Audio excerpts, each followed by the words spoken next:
you are looking for a Grit Health program that we are capping out our mental health series for the month of May, which is Mental Health Awareness Month, then you're in the right place. Tonight's topic is choosing to thrive while dying. So with that being said, my name is Lauren Listowskis. I'm the VP of Community at Grit Health, and I'm a now 6-year cervical cancer survivor. And unfortunately, this dying topic is really near and dear to my heart. On May 7th, I actually lost my mom to ovarian cancer, and I was her primary caregiver over the last 6 months. So I know this session is going to mean a lot to me, and I know it's going to mean a lot to our community. There's a community member in specific who a couple years ago, she said, "Lauren, I want to talk about death. I want to talk about dying, but I'm always scared to bring it up and bring people down." And so I finally am so thrilled that we're really going to get into the nitty gritty and really talk about the things. And like I said, we want you to come as you are, on camera, off camera, chatting, not chatting. I will be watching the chat for questions as they come up so I can give them to our speaker. Oh, wow, somebody from India, too cool. Very far away. I'm in South Carolina. But we welcome you as you are. We want you to really feel this program. We want you to take in the information. I might go off camera if I'm crying too much, and that's okay. That's the Grit way. We like to keep it real and authentic. And just want to say everything tonight is informational. Any medical or treatment decisions should always be made with your healthcare team. The program tonight is being recorded. And once the recording is available, we will send out an email to everyone that registered. So then you can review the program. And we also write up a really nice summary blog in case you don't have time to rewatch. We'll hit on some key points. Like I said, feel free to use the chat, ask questions, chime in. I'll be chatting too, and we're really excited that you're here, and thank you for joining us. And with that being said, I will go ahead and turn it over to our speaker, Jenna. Thank you. So yes, today is our opportunity to talk about the thing no one wants to talk about. So I purposefully did that. I didn't draw a short straw or anything like that. This is a topic I am comfortable with talking about and really want to get into it today. And so I will kind of get right in a little bit about me. So I started kind of my career in Erie, Pennsylvania at Mercyhurst University, where I majored in art therapy, and we'll talk a little bit about that later. During that time, I worked at the Regional Cancer Center in Erie, specifically with a Thrivers group, which is terminally ill cancer patients. I also did groups, individual. I would sit with people during their treatments, or if they were new coming in, I would sit in on those appointments and just kind of make people feel as welcome and comfortable as they could. I then did my graduate school at Adler University in Chicago, Illinois, where I got a master's in art therapy and in counseling, and started exploring kind of both sides of the mental health world from a creative standpoint and a clinical standpoint. I then moved to Boston to do mobile therapy, which is where I went into schools, hospitals, homes. If you can think of it, I did it. And then my life took a little bit of a turn. My dad was diagnosed with stage 4 metastasized melanoma and given a 6-month estimated live time with no identified available treatment. I don't really need to explain this all to you, but needless to say, I decided to put career a little on the back burner and came back to Erie, Pennsylvania, where my experience with cancer kind of changed from provider to caregiver, which is a very different perspective to have. After 2 years, he is still with us and got into a trial through Pittsburgh. So I ended up moving to Pittsburgh and kind of regained some focus on my own life. I am now working in private practice. I work with clients of all ages with trauma, mood, fertility issues, terminal illness. I also work with a program called YASU. It's Young Adult Cancer Survivors, ran by Stephanie Scaletti, where they work with people ages 18 to 39 years of age, and they provide social and mental health support to those people. I also am working with an Erie Cancer Wellness Center ran by Sarah Humphrey. This is a brand new program out of Erie that is going to provide health, wellness, and support needs to the cancer community in Erie. But those websites are there with a lot of great information. I'm trying to start up some new programs with the University of Pittsburgh, which hopefully I will be able to maybe tell you more about in a next one, as we are going to be doing some work with athletes that are in the paraplegic community and struggle with a lot of things. So all of those links will be again at the end, and we can throw them in the chat if we want to. And what I'm going to talk about today, this is not an easy topic to discuss, but is such an important one.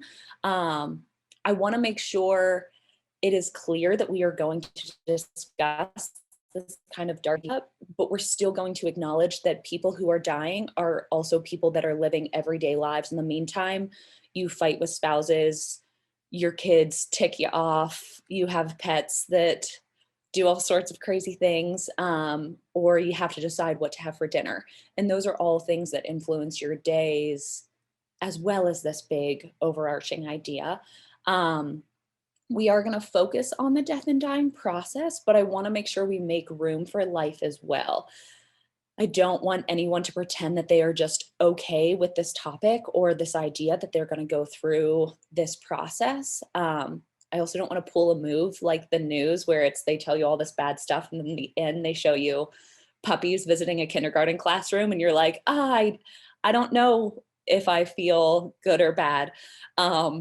So the emotions are going to come up. We are going to talk about all of them, the good and the bad.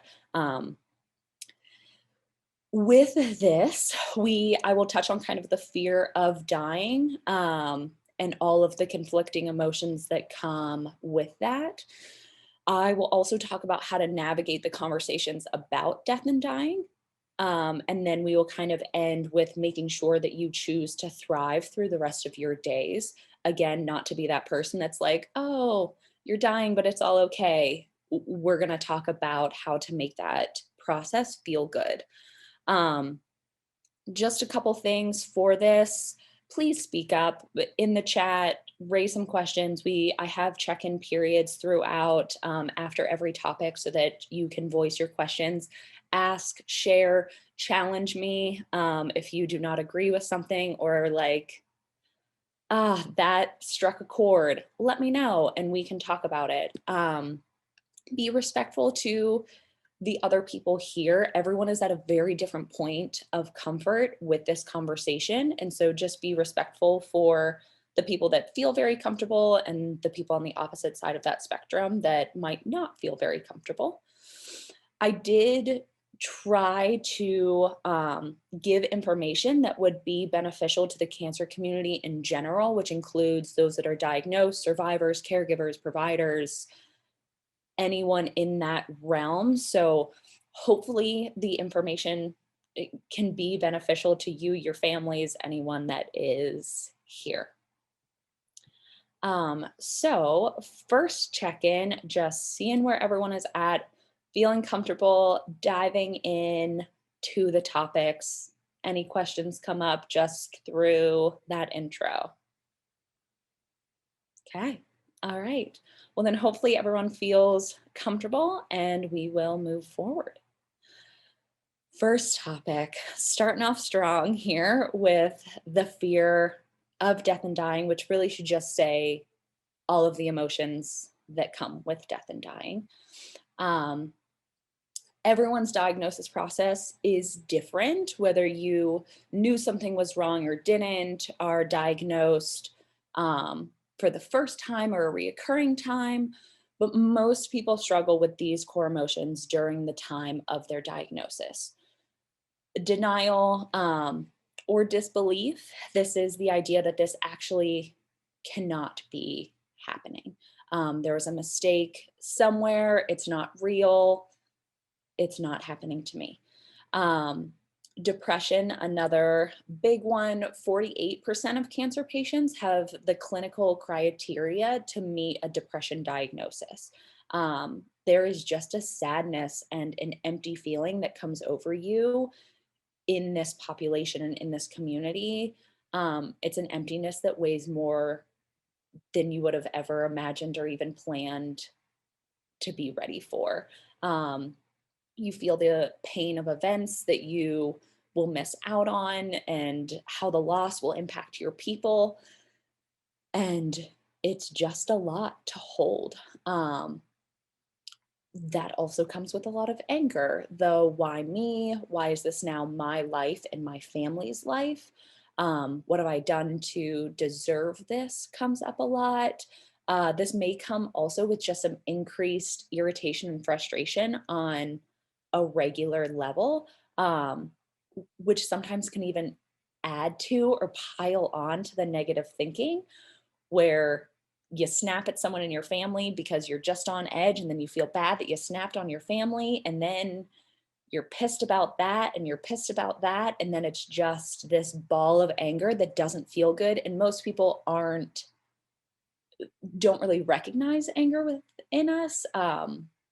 We have not been trained to deal with anger well from a very young age, and so it just doesn't feel good. We then have anxiety, which is that fear, guilt, self esteem, shame that all comes into play. You start to question mortality, and what you have and haven't accomplished in life. You start to feel worried um, about what this process is going to be like for you, how it will affect your family, and what will happen when you are gone.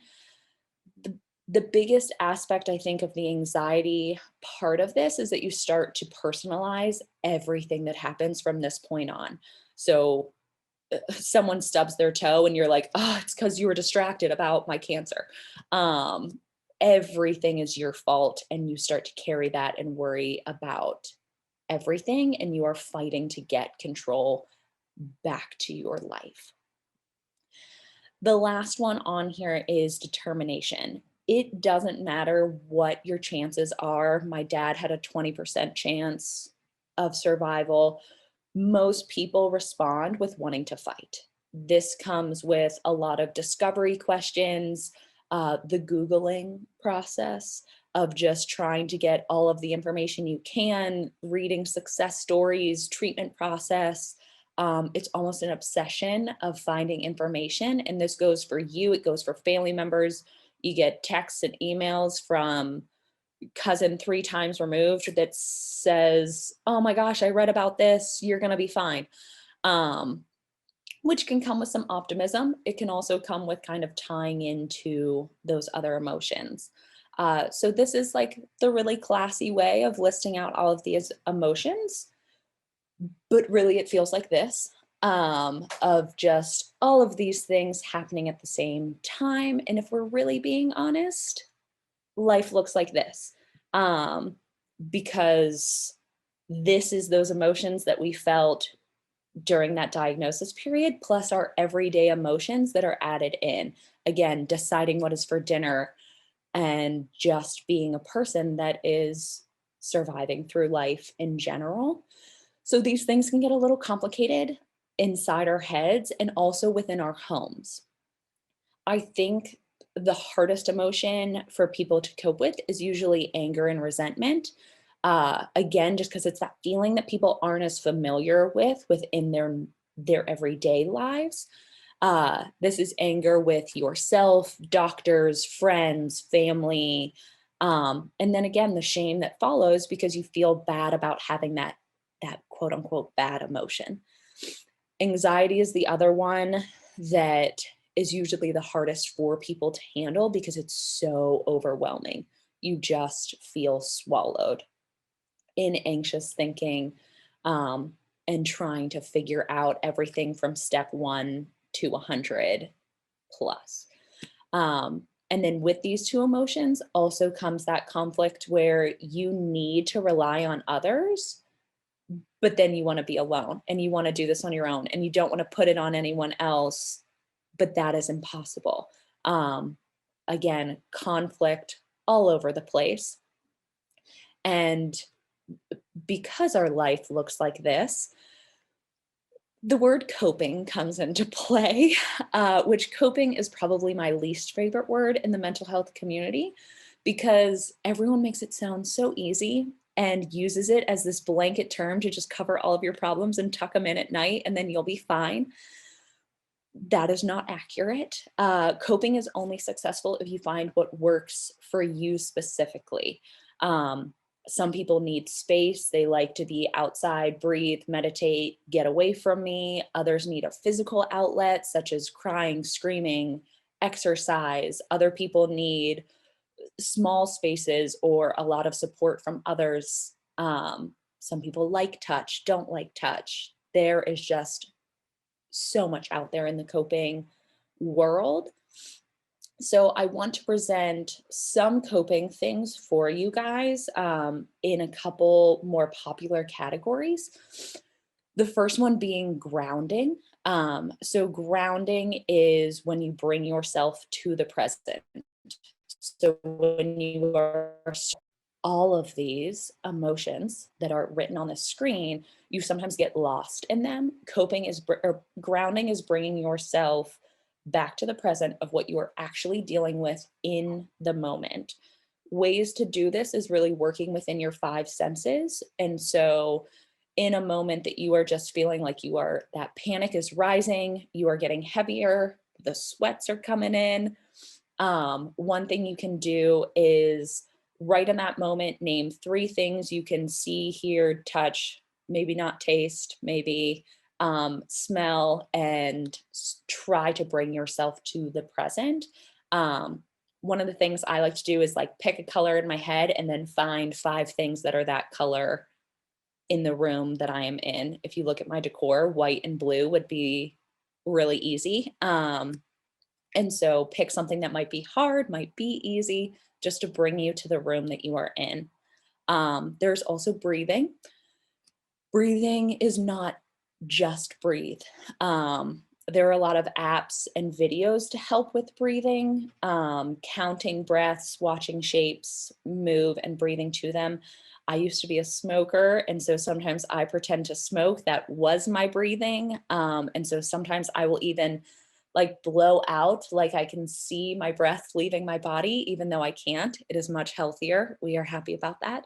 But whatever breathing looks like for you.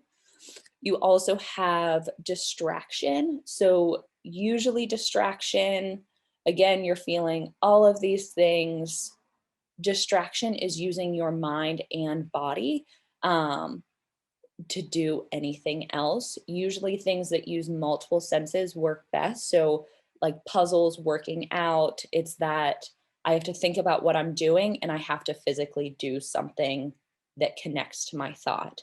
Um, that is the best distraction items that you can do. Soothing is the next one, which is that relaxation, meditation, take a bubble bath, do what you got to do to just relax. And the last one I will touch on is cognitive challenging. This one works a little better when you're led with a therapist, as it is proving your emotion wrong. So having that conversation in your head of saying, I'm feeling these things that are valid and happening, but they are not the truth. And that process takes a little more time and energy, but is a really good one. If you are seeing a therapist, talk to them about that. My biggest takeaway that I want you to get from all of this is you are going to feel all of these things at the same time. There is nothing wrong with that. You can cry hysterically on the way home and then laugh at the dinner table, and you are not crazy. You are not losing your mind. The best coping mechanism possible is to decrease the judgment that you feel about yourself and your response to the things that are happening in your life. Stop saying that you shouldn't be responding in the way that you are, and let the emotion you are feeling happen and feel all of the things, even though they're at the same time. It doesn't feel good, but it is necessary. And one of the things that helps with that is communication, which is going to be the next topic that we get into, is how to explain where we're at within those feelings.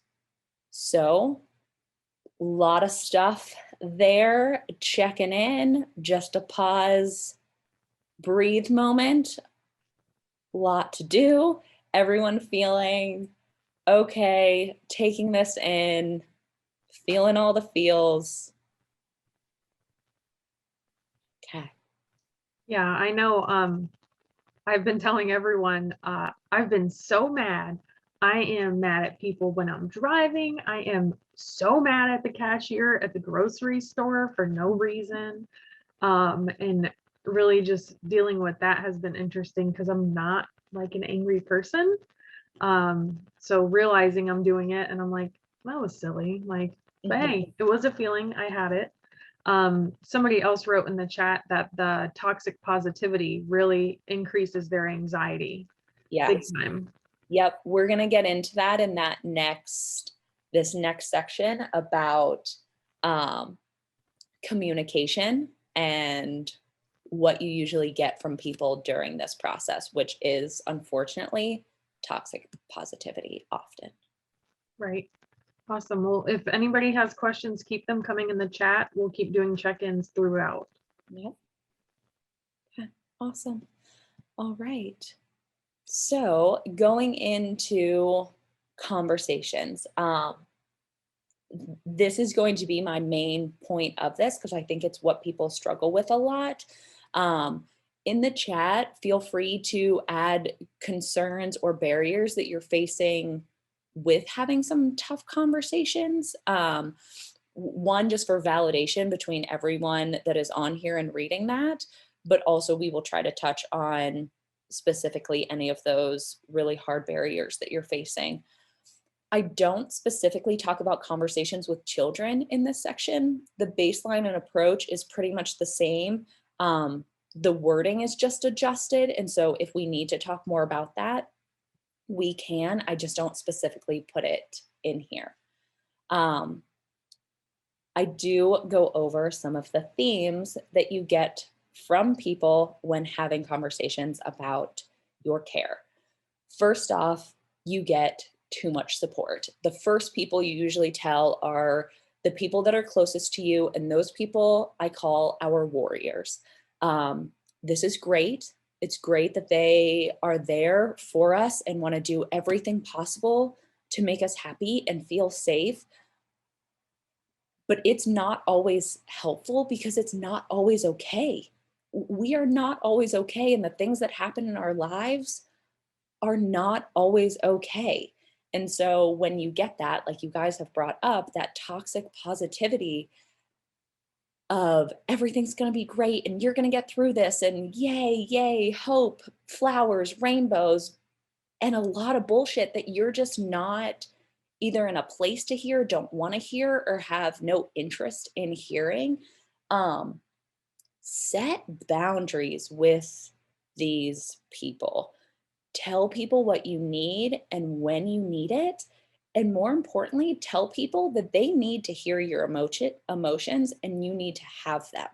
Um, when someone tells you don't cry, tell them no. No, I need to cry right now because that is my body has a lot to get out and it is coming out in tears today. Tomorrow it might be laughter, tonight it might be sweat, and who knows? But right now it's tears, and that's what I need. If you need space from some of your overly supportive people, take space from your overly supportive people and kind of back away a little bit. And that is okay because what can happen is sometimes we build up that tension with people and then it causes a bigger issue because we explode. We build until we break and then we yell at someone and say, "Oh my god, just give me space." And then you feel bad because again, we're still functioning human beings that have lives and family members, and then we feel bad about what we said and did, and then we unvalidate the emotions that we felt by apologizing for them.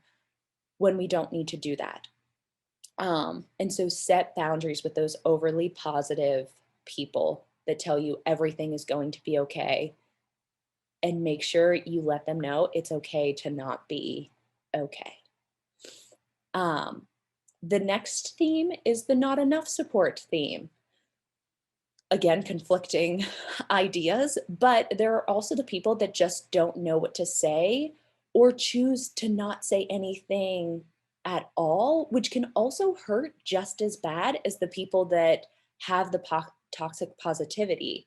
Um, the friend that calls and doesn't even ask how you're doing, um, or asks the questions that like aren't really supportive, and you just don't you're like, I don't know. Do I bring it up, or are they gonna bring it up? Um, you're allowed to be mad at your friends that don't get it. You're allowed to educate your friends and let them know again what you need, or that you want them to ask, or that you don't want them to ask. Um, Again, the set boundaries and communicate your needs, because there are going to be people that don't bring it up. Be times where you don't want it brought up. Again, it's all complicated and it's going to change day to day. And so you need to tell your people what you need, um, because you are going to have these people. My third theme, in the nicest way, are the idiots. These are the people that just can't say anything right about your situation, your family, your process. They just can't say anything right. And more importantly, they usually say the most wrong things possible. Distance yourself from these people. These are the people that think their problems are still bigger than yours, which it's not a competition and we don't want to play that game. But come on. Like, those are the people. Oh my gosh. Distance, boundaries. It's okay. I give you permission. If that is all you get out of this, it is my permission to step back from the people that can't say anything right during this process and just push your buttons every second. Like we just talked about, there are enough emotions involved in this that we do not need outside people to add to that. On the right, I have kind of just your big ideas within having these conversations. Communication. Tell people again, you're going to be in a different spot every single day. Every single day, you need to be communicating what you need from that day. If that sounds like too much, break it down to the hour. What do you need in that hour? It might be dinner, and you're like, you know what? Cancer's off the table tonight. Let's talk about anything but cancer in the hour that we are going to eat dinner. No one ask me how I'm doing, or how my appointment went, or what's next. Like, communicate that. Um, but don't feel like you have to over communicate or over explain yourself to anyone. You want to give enough information that you are clear, but not so much information that you are saying things because you don't know why you are saying them, but just because it's fluff to make you feel better or to make someone else feel better about what you are saying. There's no need for that. We're going to get into that a little bit more with the elevator speech at the end. The next big idea we have are the boundaries. I've brought this up multiple times. It does not mean to ask for space, or not to be able to support others during this time. If you are the go-to person for your friends or family, you may need to let a call go to voicemail. That is communicating. Taking a step back, not answering a call, telling someone, hey, I know you're going through a lot right now, but can we talk tomorrow, is allowed. That is a boundary that is very okay. You also may choose to not share information with certain family and friends. Again, that can go into those themes of people that are in our lives. It's okay to not give everything or tell everyone everything. Um, excuse me, that is completely up to you. Um, Another boundary is even making the decision to end or just decrease your closeness with needy friends. very appropriate to do. The next one I have is authenticity. I bring this up often because people who are struggling can so easily fall into the habit of trying to tell people what you think they want to hear. We don't want to do this. We don't want to hide our own emotions to try to make someone else feel better. Again, there are way too many emotions that go into play at any given moment to even attempt to hide them and work on someone else's agenda. You want to be real on your good days and your bad days. That means you're allowed to laugh. And if someone says, "Oh, I didn't know you were happy. Is everything okay?" You can say, "No, everything's not okay in my life. But right now in this moment, that shit was funny. So I'm going to laugh at it." And that's allowed. You are allowed to laugh. You are allowed to cry. You are allowed to have all of those emotions. And so, like we said, conflicting emotions every second, ride them out, but be true to what you are experiencing. Now, holding back emotions until you get to an appropriate place is allowed. Grocery store breakdowns are not the cutest thing. They do happen. Sometimes you got to abandon cart and head outside. That's allowed.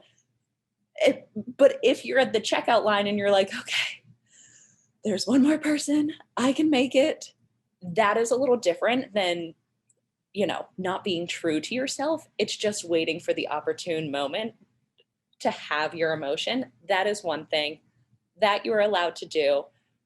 But again, abandon cart if need to abandon cart, and run to have that authentic moment.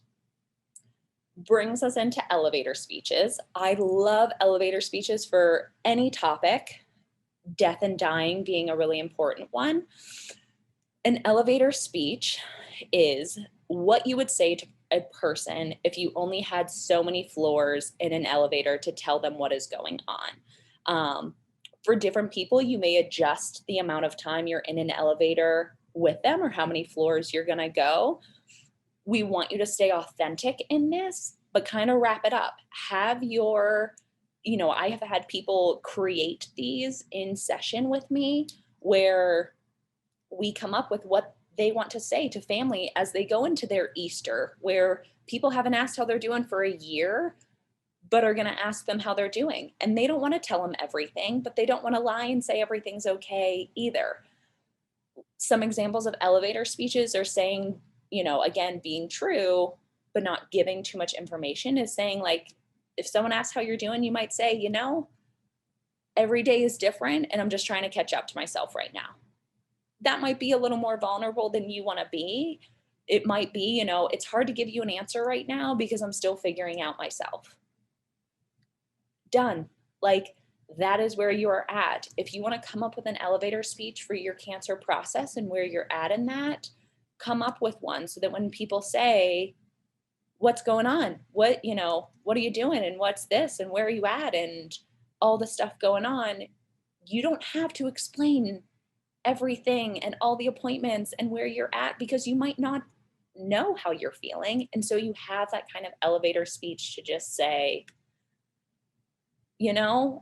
I'm still going through some appointments and I get more information that I have to process every single time. Like, come up with what you are comfortable saying. It might be more information, less information, but whatever it is, have it on hand so that when you see Sally in the grocery store, you are prepared to say how you are and where you are at in this process of death, dying, cancer, life in general. Again, like we have talked about, cancer comes with so many conflicting emotions. And so there are going to be days that conversations are easier to have than other days. Days you're more patient, less patient. Communicate what you need on each of those days, in each of those moments. Set boundaries with people and yourselves of not needing to do everything for everyone. Be real and authentic to who you are and what you want out of your remaining time here. And do not waste that. Whoop. I'm on a scroll instead of a moving my mouse. The next part we are going to go into, I put preparing for the end of life in the category of conversation because it's a hard and sensitive one to have. And we have these conversations whether or not there is hope or not. And I use the word hope with intention. Um, Again, going back to that determination idea, even if you have a 2% chance of life, there is still that determination factor that comes in where it's like, but maybe you still have these conversations. Um, you will be facing mortality and the existential clutter that comes with that. And so this is normal. These are needs that have to be discussed. And feel free to put in the chat what you are afraid of saying to family, or what you're sad to miss out on with your family, because those are conversations that need to happen. Um, and so I have on here kind of that preparing for end of life pieces of conversation. Number one is just the hard conversations, the fear, pain, grief, and loss that you're going to experience. You have to keep talking about it. They need to happen and happen again with respect. Your family members might not be ready to hear that you are dying, or you might not be ready to have the conversation with your family members about dying. And so be respectful to that and take it at your own pace, but have it. And know where you are at, where your family is at. Also know where your provider is at with their comfort of talking about death and dying.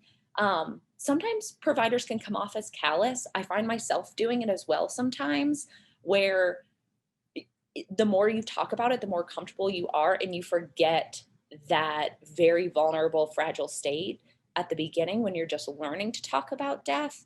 Um, Speak up about that and where you're at with that, even with your provider, to say, whoa, pump the brakes here. I'm not ready to talk about that. Cancer is a loss of your identity, your physical appearance, sometimes your career, and your life. The list goes on. You are going to have to mourn that and have the conversations that go with that. You also have to make the hard decisions. Those are the legal, financial, and personal decisions, including creating a will, the power of attorney, funeral planning, keeping your home. That was a big conversation in my house. We live on a home that needs a lot, and that happened of, would my mom move back to Boston with me? Would I even go back? Would we stay home? Would we hire someone? Like, those are conversations to have. Also sharing information like passwords, social media. Do you want to keep someone's social media alive and have that space for those memories, those pictures, those comments from other people? Or do you want to shut that down? Either way, you're going to want to have those passwords. This is also the bank accounts. Share that information. That sounds simple to do, but when you are dying, it is not an easy conversation to have, to sit down and make those lists. Another list to make are the people that you want to see, and also the people that you want to ask for space. Telling your people, hey, come, or telling your people, I need my space. Another really difficult conversation to have, but an important one, of like, there's going to reach a point in time where you don't want extras. You want your core people, and that is it. And sometimes even that feels overly vulnerable, but is important. Make that list and have that understanding within your family and within your extended people. The unfinished goals we will talk about in the next section. We'll take a break here right after this. And that will be the end where we talk about, like, do it, go, do the things that you want to do. Talk about how you met your spouse and what you have accomplished, and about your family tree, and do it. Plan the trip and go. my family, we got the genealogy done for both of my parents because my dad's a mutt and we had no idea. And that was so fun. And then we talked about the family tree and we did all that. And that is information I am so glad that I will have because it would truly be lost when he is gone. And so, again, difficult. You don't want to say, hey, if we don't find out now, we never will. But how valuable that information is, it is worth the conversation. Because these are hard, get a therapist, talk to your spiritual advisors if you have them and if that is a part of your life. If it is not, that is okay. And make plans. Don't hide from your people. Don't hide from these conversations. They have to happen and they can take steps in happening and they can happen at whatever pace you are ready for. So, checking in a lot there as well with conversations, but any questions, barriers people are having with having those conversations, need any advice, direction? I know one thing to just add when you were talking about the elevator speech and it goes with communication and boundaries is you can have different elevator speeches. Oh, I yes. had my go-to for the idiots, my go-to for the too supportive, and the go-to for not enough support. Mhm. And that kind of ties in with the boundaries and knowing, who can, when someone says, "How are you?" Know the people you can say, "Oh, I'm okay," and just move on because it is what it is, and know the people that you can really tell them how you really are. Yes. And finding that out is definitely really important. Mhm. Yeah. Yeah, definitely come up with different elevator speeches. Again, like how many floors would you ride with a person? If it's one and you're like out of here, give them one floor worth of information and move on. And that is perfectly fine. Right. And somebody wrote in the chat, let me just scroll up real quick. Um, Someone was talking about, it was really hard to talk and feel these things with children and grandchildren. Going through grief was really upsetting. And when things took a turn for the worse, I had to have the conversation with my adult children. It was sad, but I think it was good to bring it up because this is my reality. Mhm. Yeah. And reality was such a great word to use because when we talk about the idea of having these conversations, people are like, oh, yeah, no, we'll talk about it. We'll talk about that idea. But when it's your reality, there is no time for the idea. It is that this is the reality. Um, there are some great books. I don't have the titles in my head, I have them written down in my massive list of books, but can get some of those on death and dying for kids that are available even on Amazon that are really, really great in having that. It is important for kids to see adults cry and be okay with showing emotion. Do not be afraid to show tears during a conversation with kids, grandchildren, um, and be ready to support them in that and say this is okay because we're here and we are okay and we are together right now to share this moment. And these tears tell us what is important in our lives, and that is the connection that we are having right now. That is the time that we have together and the time that we have left. And the fact that this is sad tells us who is important and what is important. And that is good. That is a good, good thing to have. Absolutely. And I think one thing you also said earlier is, people that might push you off, we'll have these conversations later. We'll do it later. When you get really worse or when it's near the end, we'll do it later. And I know as a caregiver for my mom, she was, the realist. She said, "We're talking about this. We're switching the bank accounts over. We're getting everything done so I can feel like I did as much as I possibly could." And Mhm. there were some people in the family or friends that, you'll fight it, you'll get through it. And I'm like, we're not in a miracle territory here.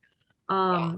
And so that was really hard for my mom to cope with, and me to kind of give them that very hard reality check, give them that bump to be there for my mom to do that. And then another thing that we experienced a lot was, you know, her trying to still be there at the very end, and then that caregiver almost guilt. Mhm. You know, somebody had recommend, you know, kind of like you were saying with the DNA test, somebody had recommended a book to me where it's like my mother's life, and you go through and you talk to them and you write down little things that you probably never asked your mom, and you're never going to know once she dies, right? And so I Mhm. thought, all right, the next time I come home, I'm going to order this book and do it. Well, time ran out, you know, and if I would have done that the last time I was home, or when things weren't as bad, I could have gotten that done. And so I think it is really important to have these conversations and really think these things out sooner than later, because no matter how much time you think you have, things can always turn. Right. Yeah. Yeah. And someone had put, like, they don't know how they're going to feel at the end. And that's so true. You don't know if you're going to have the energy for that, or if you're going to want to talk about it, if you're going to want a lot of friends there, or if you're going to not. Cancer is very isolating. I have that, I think, in our last section. You do not need to isolate yourself more than you need to. Part of that is a natural transition. And that's where some communication comes in too, of confronting some friends and saying, hey, it might be hard for you to go through this with me, but I need you there. Like, and that is something to communicate. And something that still brings a little laugh to me, and will hopefully make some of you laugh too. If you knew my mom, which a lot of the Grit Health staff did, and some community members knew, she was very direct and to the point. So when she started chemo and things weren't looking so good, she made a really petty Facebook post that still cracks me up to this day, of if you haven't talked to me in the last 6 months, don't talk to me now. And people were like, that was so dramatic of you, but that was her setting her boundary, and that was what she wanted and needed, because she didn't want those people in her life right now. And it was Right. so hilarious, and I'm like, that was gutsy, and like, go mom. Yes. Yes. I love that. Yeah. But be petty. Put the law down. Set boundaries. Everyone thinks boundaries are so bad. They are not. They are fine. And people might not accept them. That is also okay. It doesn't mean don't set them. Yeah. Thank you for sharing that. That is, oh, go mom. Love that. Our last section here is going to be choosing to thrive. Again, this is not the band-aid over a bullet hole section where we just talked about all of these really difficult conversations and the fact that you are dying and need to talk about it with your families who love you and don't want you to go. But this is a fact as well, that you are still living. I do not endorse fake positivity. We've talked about this with that toxic positivity piece, and we're going to go into it again in this section, because that is not the point of this section. But in the chat, I want you to feel free to put things that you have planned, in your remaining time, or items that are on your bucket list that you want to accomplish while you are here. The 4 things I want to talk about with choosing to thrive through the end of your life, I want to start with gratefulness. I put grateful, but gratefulness, grateful, being grateful. I use this term instead of positivity because it's not always possible to be positive, and we don't want that toxic, fake, band-aid over it all positivity. But we can be, grateful. Finding ways to be grateful every day. You can do this in creative ways. I've done gratefulness lists with people where you write something you're grateful for that starts with every letter of the alphabet, or with the senses, three things you're grateful that you see, hear, touch, taste, smell, um, and kind of have creative ways. You can do this by writing it before bed, in the morning, in the mirror, with other people, alone, kind of in any way. Um, Again, it's not faking that everything is okay, but it's the mindset that through these things that are bad, there are still things that are good. It's not pretending the bad things aren't there. It's just taking a moment to acknowledge that there are still good things around you. There are things you appreciate out of the world, out of your life.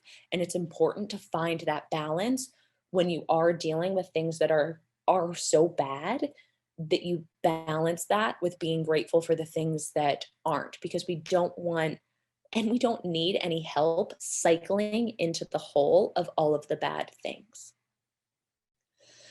The next thing I have is remembrance. One of the fears of death is that idea of what you are going to be missing, um, and just all of the things that are going to happen when you're gone.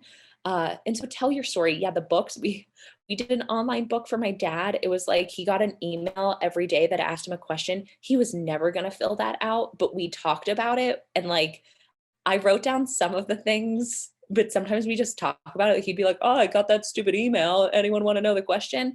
And we would do it, and that was enough. That was fun.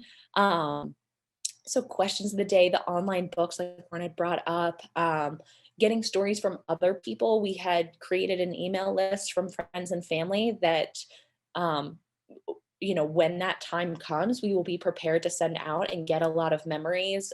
Some people have done it already that knew we had planned for that, but things have been a whirlwind. And yeah, sometimes it gets away from you. And so collecting memories from others, take photos. It's a huge issue with end of life that you don't want to be remembered like that. You are here, and those memories are important. And take the pictures and tell the stories and create the albums that include your whole timeline, but your end of life timeline matters. Those pictures and those memories of you, they still matter. And creating new memories and spending time with your people and doing things on your list in order to create more memories, that all matters. It matters to you and it matters to your family. We get this big sense of guilt that no one wants to do anything with you, or you're forcing people to hang out with you. Um, no, those memories mean so much, and you have to keep creating. You also need to keep getting support from your people. I've said this before, cancer on its own, let alone dying, is an isolating experience. You have those idiots, those people that don't know what to say, those friends that they're so overwhelmed with what you're going through that they just can't do it and they leave. And you have the family members that say, I don't know what to say, so I didn't say anything at all. And they're not there. And so it will be isolating. Use your people. Use them, use them, use them. Call your friends, go to church, join support groups, join groups in general. If you like gardening, join a gardening group. And dying does not mean you cannot make new friends. I remember in my Thrivers group, I had a client one time say that he didn't want to come anymore because he was tired of making friends that he was going to lose. And that hurt, but was so real and so honest. And it is a feeling that you have. It was hard for me to run the group knowing I was losing so many of them. And that is a difficult process to experience, but make new friends and have the time that you have. And if you want to share that you are dying, share that. And if you don't, have a place where you get to just be living.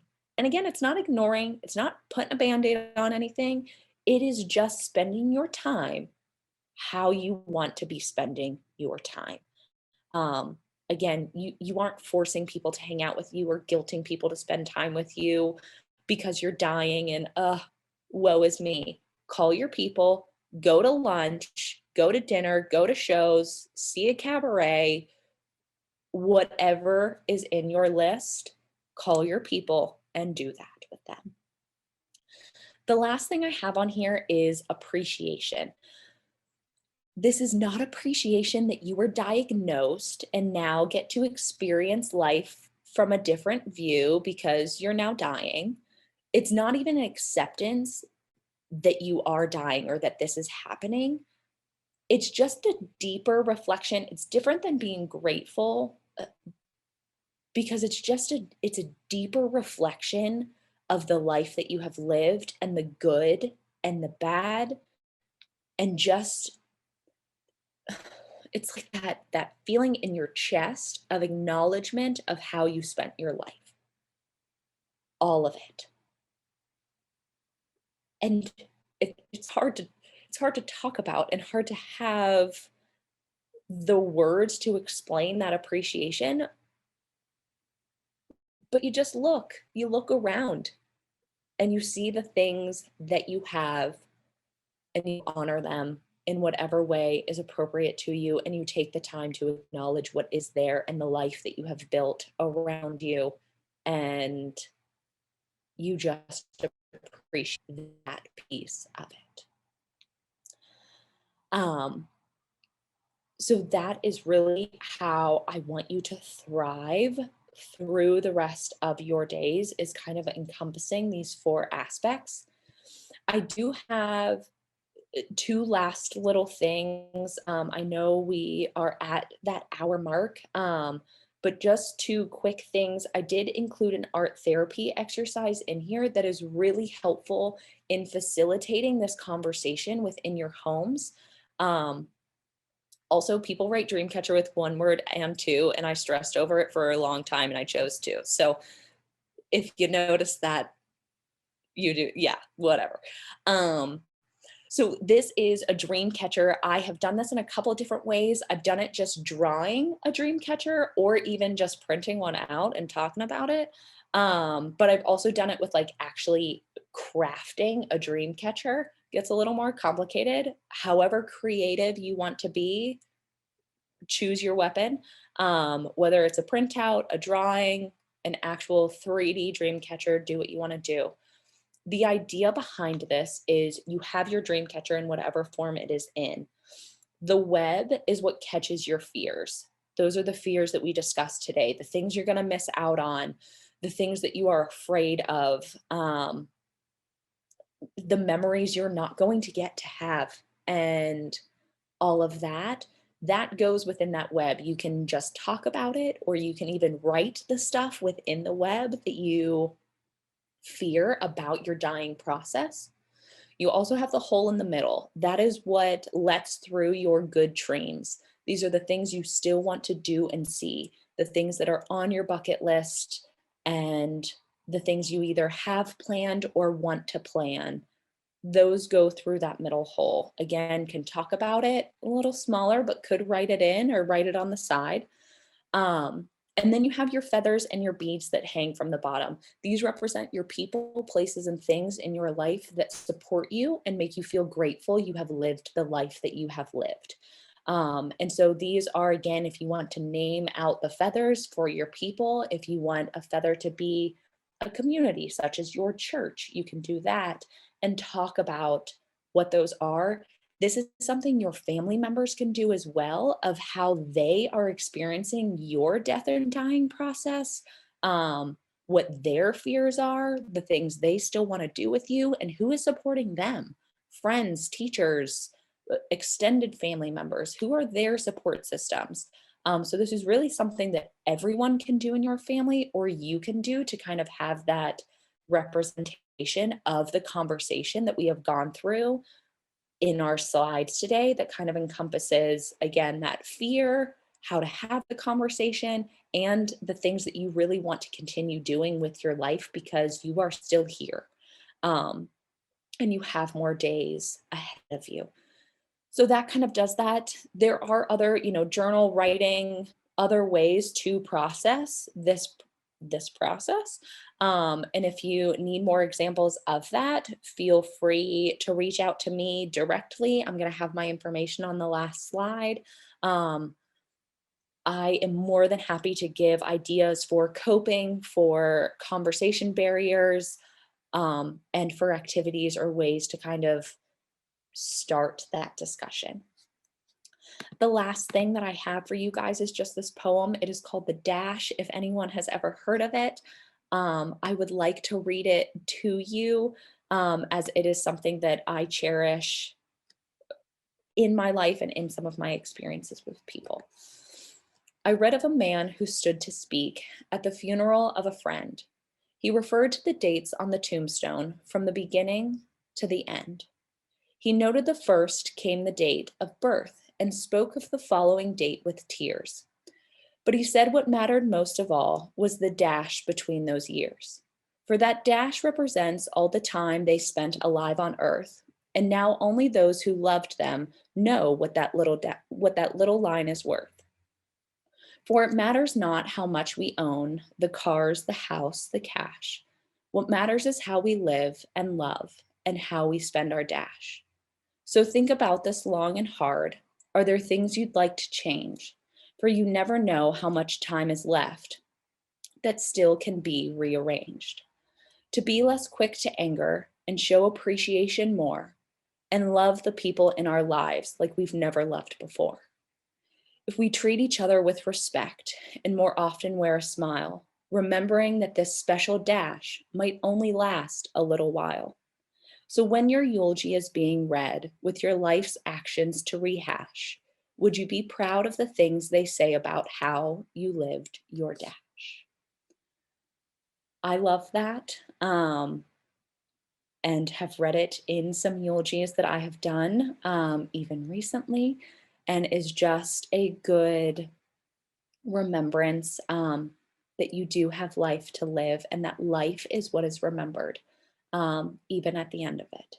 And so I really want you to think about this when you are struggling to continue your days and thriving through these days as you get closer to your end. That is all I have. I thank you guys for letting me take up this hour of your time. Hopefully, you got something out of the information that I shared. And if you feel like you almost got there but need a little bit more, my email is here. My phone number is here as well. If you call, please leave a voicemail. I do not call numbers back that I don't have. I also have my place of business. I am a licensed therapist at Westmoreland Psychotherapy Associates. The email is there, and my bio and information is all on there, along with a lot of other really, really amazing therapists. If you are looking for that support, that is just one access. Psychology Today, I had seen that was in another resource that was given. That is amazing. If people don't know about that site, I just want to scream it from every rooftop in the world. It's pretty much a search engine for therapists. So if you are looking for one, start there. I also have the Erie Cancer Wellness Center, as well as the Young Adult Survivors United, that YASU. Erie is not quite up and running. We are getting there, but the YASU, it's localized in Pittsburgh, but a lot of with COVID taking everything virtual, we have been able to reach so many other people. My last grief group, everyone was from a different state, and I just loved that. So those are there, and any remaining questions, comments, concerns, reflections that you want to share, I can stick around for a little bit. Thank you again. We are going to keep the Zoom open till about 8:30 p.m. Eastern time for people to hang out and be together. But if there are any final questions for Jenna, you're welcome to be on camera, off camera, mute, unmute, chat them away, however you feel comfortable. I know for me, everything was kind of validating. I guess, validating those feelings that come with everything, whether it's myself or as a caregiver. And the permission aspect. Thank you, thank you, thank you so much. Had something on my lens. That's weird, but I appreciate the thought that you put into putting together this presentation. For me, it was very empowering. Sometimes I feel really bad when I have those days, and sometimes I also am conflicted when it comes to family and friends that mean well, and sometimes their personas or personalities, it just really doesn't mesh well at that moment in time, and I have difficulty in setting those boundaries. But I feel like with today's conversation, you have given me permission to set up those boundaries, and to also have those difficult conversations, and the creative way to do those things. Like, I hate the attention. I'm an aspiring introvert, and I like that the idea of an activity to be able to use that as a tool to navigate a conversation. That's brilliant. And that takes the attention off of me, and it allows me to be more authentic and not be overwhelmed because would be the center of attention perhaps in that moment. So thank you so much for that. Yes, of course. Thank you for sharing, Jonathan. And that's exactly what I thought with the dream catcher idea. You do one, the people in the room with you do one, and you just talk about it as you're doing it so that, it's not 5 people staring at you as you talk about this really hard part of life. So I had the same thought, Jonathan. And also, I think that it's an experience. We get to share that moment together. So even if, it's like a catch-all to me. We're getting work done, but I'm also having the time to have a real moment with individuals in that room, in that space, in a creative way. And it not only is empowering, but I think that it shares light or shows others how to deal with difficult things in a healthier way. So it's just really great. I love it. I love it. I can't wait to implement it, because I think that's a new way that perhaps particularly for my family, and I can't speak for a community, but I feel like with particularly the African American or Black community, we have had these traditions in the way that we deal with things, and liquor sometimes, and I'm not putting that on my people, but sometimes the way that we deal with it is not the healthiest way. And these creative ways is an opportunity for those that will listen to me the most in the midst of the storm, to be able to embrace those ideas and share it out. So it's almost like planting a seed of sorts that will begin to grow beyond your existence. And so that's a wonderful thing. That's something that I want to do as a person or as a legacy. Thank you. Yeah. It's also great too with the family, like to tell your people that there's a space for their fears as well. Be prepared. It's hard to hear someone else's fear about you dying. That's a really, really vulnerable moment. But again, I'm going back to whoever used the word reality. It's the reality. And so be prepared for that, to feel all of the things that come with hearing your loved one's fears about the process you are in.